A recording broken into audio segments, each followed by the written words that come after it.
तुम्ही आटपाडी नगरपंचायतचा दौरा केला, पहिल्यांदाच नगरपंचायतमध्ये आला. कसं वाटलं आज एकंदरीत नगरपंचायतचं सर्व कार्य पाहून? आटपाडी शहरातील अत्यंत विश्वासानं भारतीय जनता पार्टीनं आमचे सहयोगी माननीय मनोजदादा पाटील यांच्या ताब्यामध्ये शहराची सत्ता दिलेली आहे.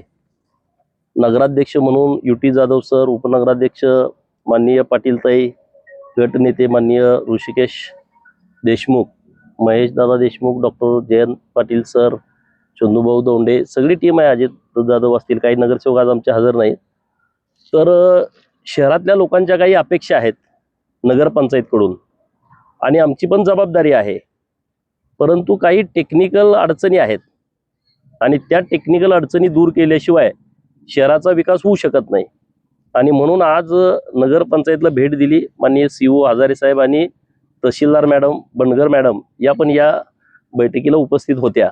आता सगळ्यात अडचण शहरामधली काय आहे की आपल्याकडे जागा नाही, DP प्लॅन मंजूर नाही आणि तोपर्यंत कुठलंच विकासाचं काम करता येत नाही. आटपाडी शहर जर पूर्णपणे विकसित करायचं असेल, पायाभूत सुविधा निर्माण करायच्या असतील आणि गावाची शोभा वाढवायची असेल तर ज्या मोक्याच्या जागा आहेत त्या नगरपंचायतच्या असणं आवश्यक आहे. आणि आपल्यासाठी बाब चांगली आहे की काही जमिनी आहेत की ज्या रेकॉर्डवरती नाहीत आणि म्हणून त्या जमिनीचा सर्वे करण्याच्या दृष्टिकोनातून आज आम्ही काही खाजगी सर्वेअरना बोलवलंय. आम्हाला तर माहिती असावं नगरपंचायतला की नेमकी जागा किती आपण नव्यानं निर्माण करू शकतो, त्याचा उतारा तयार करू शकतो.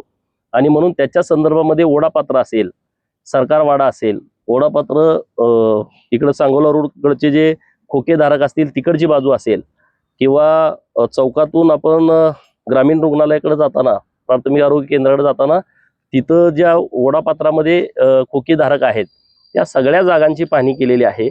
ओढ्याच्या अलीकडची जी स्मशानभूमी आहे, रामोशी समाज आणि वडार समाजाची स्मशानभूमी आहे, तिथल्या जागेची काय परिस्थिती आहे. आता आम्ही इकडे गोडाऊनच्या ठिकाणी आलोय, इथंही काही जागा शिल्लक आहे, ती जागा आम्हाला नगरपंचायतला मिळू शकते का, तर याचाही प्रस्ताव राबकडचा पाठवलेला आहे. तर हे सगळे विषय आमच्यासाठी खूप महत्त्वाचे आहेत. खोकेधारकांचे काही तिथं अडचणी आहेत, काही ॲक्सिडेंट होत आहेत, लोकांना त्याचा त्रास होतोय, तर त्यालाही शिस्त लावणं. खोकेधारकांच्या विरोधामध्ये आम्ही अजिबात नाही आहे, परंतु शहराला शिस्त लावण्याची आवश्यकता आहे. आणि त्या दृष्टिकोनातून 4 वाजता तहसीलदार मॅडम यांच्या प्रमुख उपस्थितीमध्ये आमचे नगराध्यक्ष, उपनगराध्यक्ष, सर्व नगरसेवक आणि CO साहेब यांची एक बैठक खोकेधारक मालकांच्या सोबत आम्ही ठेवलेली आहे. आम्ही कुणालाही वाऱ्यावरती सोडणार नाही, परंतु गावाची शिस्त बिघडणार नाही याची काळजी घ्यावी लागेल नगरपंचायत म्हणून. आणि म्हणून कडक धोरण हे नगरपंचायतच्या माध्यमातून राबवण्याचं ठरवलेलं आहे. आपला दुसऱ्याचा, आमच्या पार्टीचा, विरोध पार्टीचा हा कुठलाही दुजाभाव नाही. त्यामुळे याबाबतचं कुणीही राजकारण करण्याची आवश्यकता नाही. आपल्याला शहर विकसित करण्याच्या दृष्टिकोनातून जे योग्य आहे ते आपल्याला करायचं आहे. नगरपंचायतची इमारत बांधण्याच्या दृष्टिकोनातून सुद्धा जागेची पाहणी केलेली आहे आणि त्याची मोजणी आजच आम्ही करून घेतोय.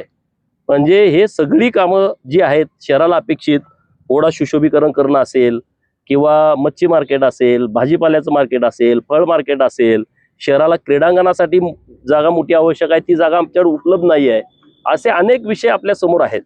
आणि ते सगळे विषय मिटवण्याच्या दृष्टिकोनातून किंवा आता लोक 10 बाय 10च्या खोक्यामध्ये लोक त्यांचा व्यवसाय करतायत, कोणी 10 बाय 15, कोणी 10 बाय 20, म्हणजे ते काय त्याला तारतम्यच नाही.